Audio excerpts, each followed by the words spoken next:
जय जौहर मित्रों, जय हिंद। तो कैसे हो? आज हम लोग देखने वाले हैं क्लास 12 भौतिकी का। आज जो पेपर हुआ है 20 तारीख दूसरा महीना 2026 ए सेट। कौन सा सेट? ए सेट देखने वाले हैं पूरा आंसर। तो चलिए शुरू करते हैं, टाइम नहीं है, केमिस्ट्री भी पढ़ना है आपको, तो सीधा आंसर मैं बता देता हूँ। तो क्या है आंसर देखिए। पहला क्वेश्चन क्या है हमारा? पहला क्वेश्चन है टिक लगा वाले में सही विकल्प चुने। तो पहला क्वेश्चन हमारा, बिंदु आवेश के कारण r दूरी पर विद्युत क्षेत्र E कितना होगा? बिंदु आवेश के कारण r दूरी पर, मतलब इसका आंसर है पहले का B है।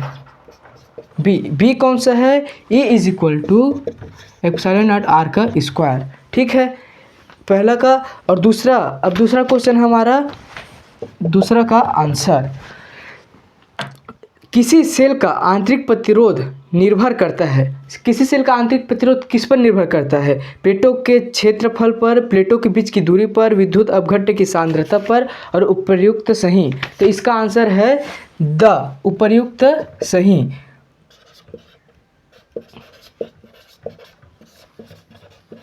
उपर्युक्त सभी, तो बहुत ही आसान है, उपर्युक्त सभी आएगा। उसके बाद हमारा तीसरा क्वेश्चन का आंसर है, तीसरा क्या है क्वेश्चन? निम्न में से सदिश राशि कौन सी है? अब सदिश राशि कौन सा है? यहाँ पर आंसर दिया है चुंबकीय फ्लक्स, चुंबकीय ध्रुव प्राबल्य, चुंबकीय आघूर्ण और चुंबकशीलता।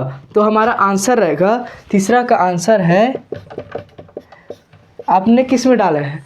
तो इसका आंसर है सा मतलब चुंबकीय आघूर्ण। चुंबकीय आघूर्ण सा आंसर है। उसके बाद हमारा चौथा क्वेश्चन है, आपने पूरा सही सही डाला होगा, मुझे पता है, यदि नहीं किया हो तो आप देख लीजिए, आपका नंबर आपको पता चल जाएगा।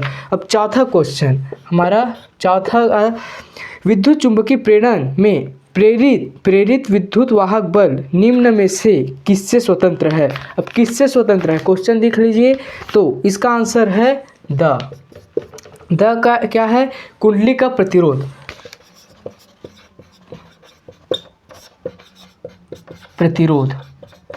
कुंडली का प्रतिरोध स्वतंत्र है। अब चौथा के बाद आ जाता है हमारा पांचवा क्वेश्चन कौन है?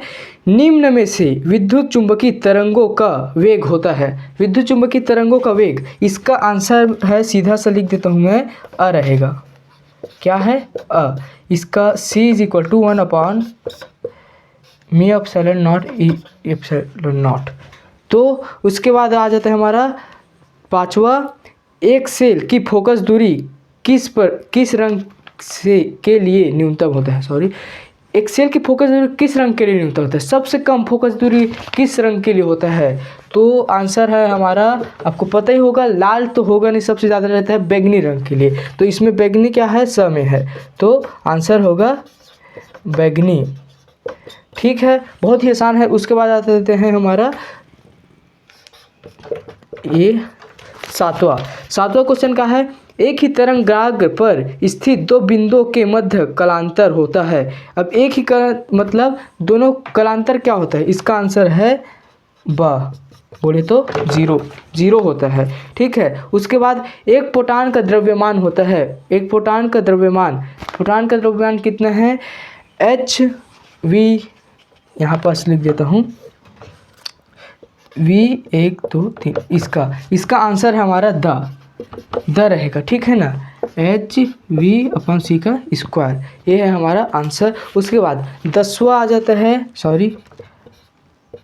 8वां, हाँ, विद्युत चुंबकीय स्पेक्ट्रम के किस भाग में हाइड्रोजन की लाइमन श्रेणी पाई जाती है? कौन से भाग में लाइमन श्रेणी पाई जाती है? पराबैंगनी। तो उसका आंसर है पराबैंगनी। उसके बाद नेक्स्ट क्वेश्चन जल्दी से देख लेते हैं। हाँ, सिलिकॉन अर्धचालक हेतु रोधिका विभव का मान है। सिलिकॉन के अर्धचालक हेतु उसका रोधिका विभव क्या होगा? ये है हमारा 10वां क्वेश्चन। इसका आंसर है 0.7 वोल्ट।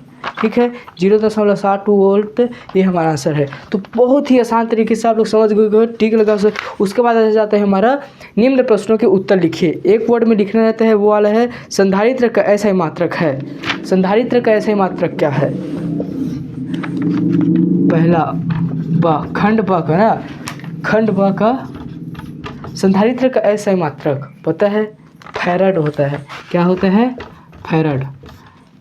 संधारित्र से फैराड। और दूसरा क्वेश्चन है, एक आदर्श अमीटर का प्रतिरोध क्या होता है? एक आदर्श अमीटर का प्रतिरोध ये होता है 0, मतलब 0 लिखना है। उसके बाद क्या प्रत्यावर्ती धारा से बैटरी चार्ज की जा सकती है? कारण बताइए। प्रत्यावर्ती धारा से बैटरी चार्ज की जा सकती है? नहीं, उसके लिए DC वोल्ट चाहिए होता है। AC वोल्ट प्रत्यावर्ती धारा कहते हैं और DC वोल्ट से इस प्रत्यावर्ती धारा, जैसे कि हमारे मोबाइल में क्या रहता है, DC वोल्ट से चार्जर DC बल्ब, AC को DC में बल्ब देता है, ये इस कारण से। उसके बाद सड़क पर लगी बत्तियों में उत्तल दर्पण के परावर्तक क्यों लगाए जाते हैं? मतलब फैलाने के लिए। ऐसा आपको लिखना पूरा। ऊर्जा बैंड से आप क्या समझते हैं? ऊर्जा बैंड क्या है आपको पढ़े होंगे तो आप अच्छे से आंसर दे दिए होंगे। ठीक है, उसके बाद आ जाता है हमारा इधर क्वेश्चन। आप देख सकते हैं, मैं इधर दिखा देता हूँ। क्वेश्चन आपका ये होगा, प्रतिरोध का प्रतिरोधकता में कोई 2 अंतर लिखिए। अब पूरा अंतर को आप लिख देना, ऐसा ऐसा हमारा क्वेश्चन था। उसके बाद नेक्स्ट क्वेश्चन ये वाला आपने बनाया होगा, मुझे पूरा यकीन है। तो ये इसको नहीं बनाए होंगे बहुत बच्चे, मुझे पता है, तो एक बार बता देता हूँ इसको, जो कि ऐसा है।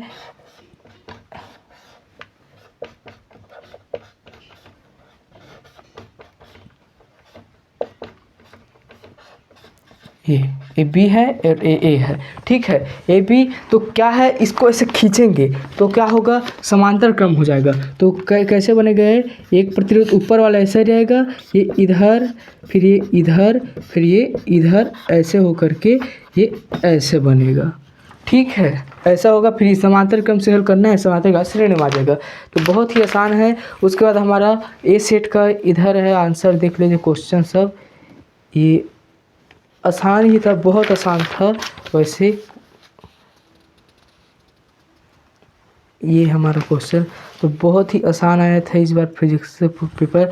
और मैं एक बात और बता दूं, पूरा जो आंसर आया है वो मॉडल पेपर के हिसाब से आया है। यदि आप मॉडल पेपर को देखे होंगे छत्तीसगढ़ बोर्ड का, उसे और देख लीजिए तो वही सब आएगा। अच्छे से पढ़ लेना। एक बार और दिखा दूँ। ठीक है, उसके बाद ये फिर ये रहेगा, देख लो।